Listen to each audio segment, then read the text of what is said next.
Hey guys, I just wanted to show you the different settings on this hair dryer. So it's a little bit larger than I thought it would be.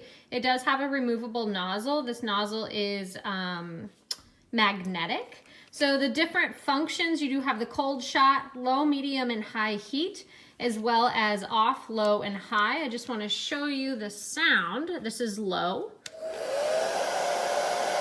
This is high.